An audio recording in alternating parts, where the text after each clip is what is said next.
The flat cooking tops you see at an American diner or a Japanese teppanyaki restaurant can be incredible to cook on. Indoor griddles promise to bring that big, beautiful cooking surface into the comfort of your kitchen. Flat surfaces like this are perfect for cooking for a crowd. Yeah, and there are fancy stoves with installed griddles, but today we're talking portable griddles. And there are two kinds to choose from, stovetop and electric. We tested every model we could find, considering how you might use it, what kind of space you have, and what your budget is. So, which griddle should you grab? Not while it's hot. Keep watching to find out.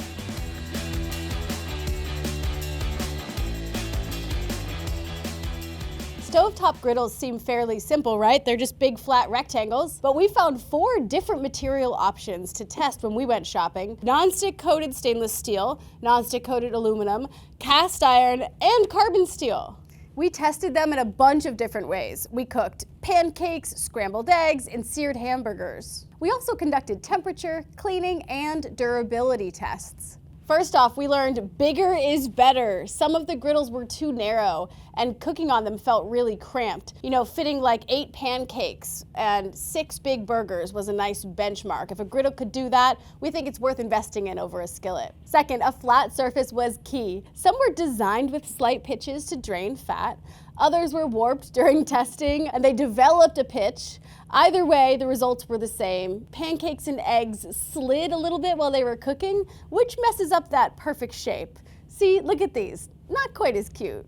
We also preferred griddles with walls that were at least 1 inch high. This helped contain grease and prevent splatter and flare-ups and keep runny foods like scrambled eggs from flowing over the edge. See, right here is an example. You have these high walls and you could, dump a bunch of scrambled eggs. It'll cook up fine. You don't have to worry about it pouring over the edge and making a huge mess. Big handles that extended up from the cooking surface, like these right here, were easier to grab than those that were flat and cut out of the base, which was the other common style. But if the handles flared out too far, they bumped into pots and pans, the controls on the stove. Straight up was best. These things get really hot. You want nice big handles to be able to grab them and move them while they're still hot, turn them around for easy cleaning. Big handles equaled better handling. The non-stick griddles, like this one right here, didn't sear quite as deeply as the cast iron and carbon steel pans. And that coating, that surface layer on the pan like this, that will break down over time. But overall, pans with nonstick coatings tend to be lighter. Because of that coating, they wipe clean really easily and they require no maintenance. These are our winners right here. Our best non-stick option is the Cuisinart Multi-Clad Pro. This griddle's tri-ply construction, that's 3 layers of bonded steel, aluminum, and steel, provided excellent even heat.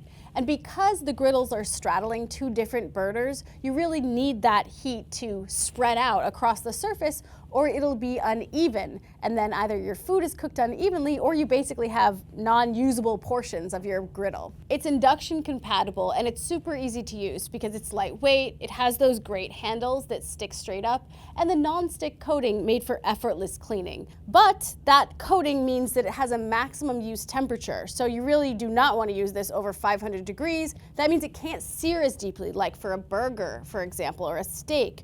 You really want to be able to get the pan ripping hot to get a nice crusty sear, and you can't do that on a non-stick pan. If you don't want to use non-stick, our winner is the Lodge Pro Reversible Griddle. Now, cast iron and carbon steel skillets are heavier and require light maintenance, a dedicated seasoning ritual with a little bit of oil after you wash them after use. But you're putting in an investment with that work. You're getting a naturally non-stick surface that will get better over time. The Lodge Pro is for the cook who prioritizes longevity, fantastic searing, and versatility. This is reversible, and it's also versatile in the sense that it can go in the oven, on the stovetop, and on the grill. I have the Lodge, and I chose it because cast iron has that really great heat retention, so you're going to get a gorgeous sear, and because it doesn't have a non-stick coating, you don't have to worry about a max temperature. It's a little maintenance, but I don't mind because I love to sear really deep and beautifully. So, bottom line, for stovetop griddles, our non-stick pick is easy to use and clean, but it's not going to last forever, and you don't want to use it over high heat. Cast iron and carbon steel are a little heavier. They will take a little more work to maintain, but they'll last forever, and with a little care, are naturally non-stick. These are great, but if you want to move off the stovetop, an electric model might be right for you.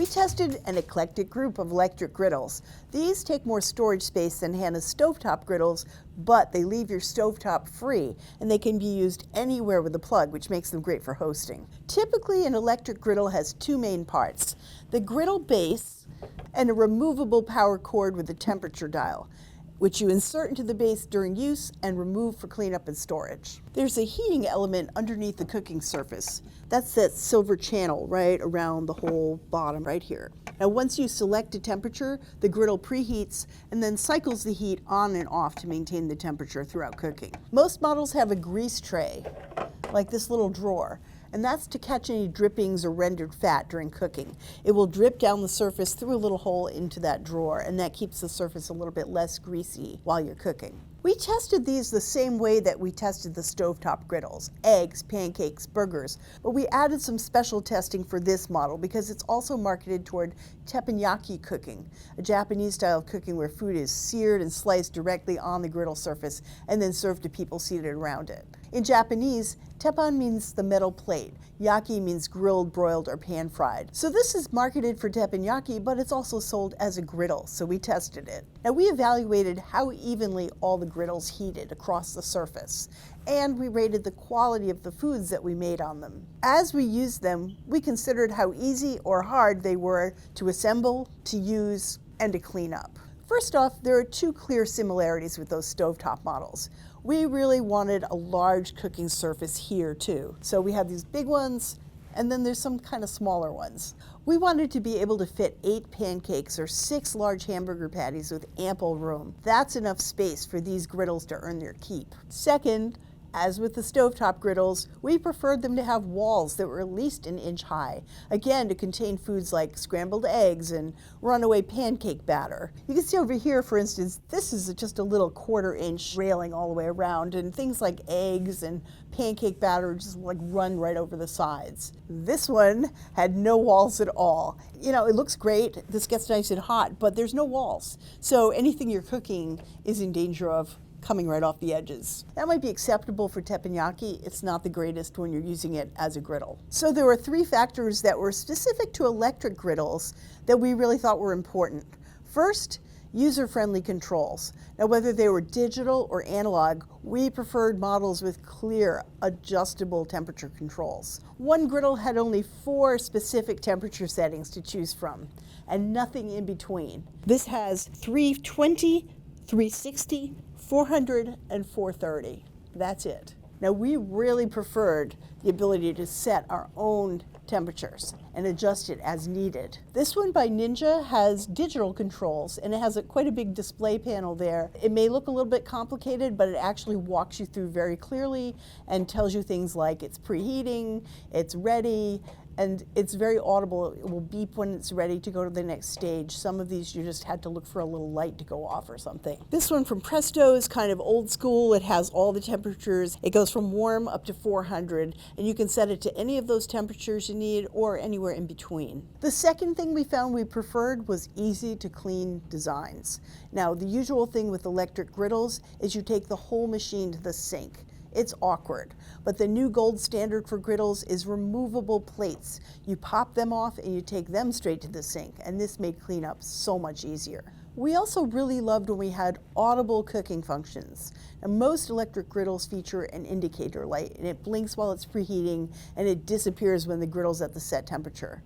Our favorite model also beeps at key intervals, like when it's ready to cook. And these alerts were really helpful because you're not always right there just staring at the thing. So let's talk about the models that won our testing and that we can highly recommend to you. The best overall electric griddle was this one. It's the Ninja Sizzle Pro Extra Large Indoor Griddle and Grill. Now, this combined really superior performance with some great features. It heats very, very evenly. It has a large removable nonstick plate that's got ceramic nonstick coating, and it has the easiest possible cleanup. It also features digital controls with helpful audible alerts like add food and precise fully adjustable temperature settings.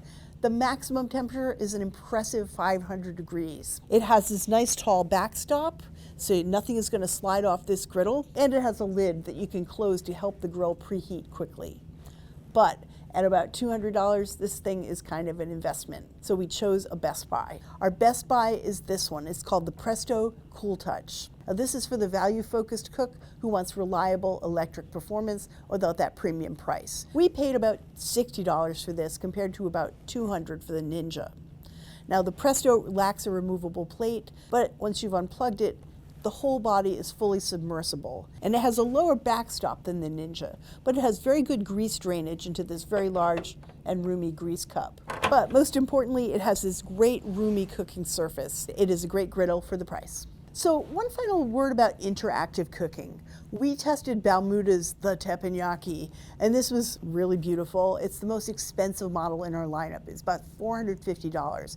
It had the most distinctive design. The Balmuda's surface is the only one in our electric lineup that was not coated in nonstick. So you can use metal utensils, and because it's fully clad layers of steel, aluminum, and steel, like our favorite skillets, it heated to very consistent temperatures. But it also offered the smallest cooking area of all the models we evaluated. It has no walls, so it meant taking extra care if you're adding food anywhere near the edges of this plate. It was good for small servings of tableside teppanyaki, but it was not versatile otherwise. In fact, all of the electric griddles we tested can do the tableside cooking that teppanyaki is known for. And in fact, our winner has a maximum temperature of 500 degrees, which is hotter than the Balmuda, which tops out at 430 degrees. So it sears beautifully. You just can't cut on the cooking surface of any of the other griddles because they're nonstick coated. So the Balmuda may be pretty, but we only recommend it with reservations. So choose a stovetop griddle like our winners from Cuisinart and Lodge if you have limited counter space and want to get a simple, versatile tool to get you into flat top cooking. Choose an electric griddle like our winners from Ninja and Presto if you want to free up your stovetop, you need a dedicated high-volume cooking station, or you like the idea of tableside cooking. Let us know what you're making on your griddle in the comments. Make sure to like this video and subscribe so you never miss an episode. For more information on all the griddles, check out the links below or head to our ATK app. See you next time.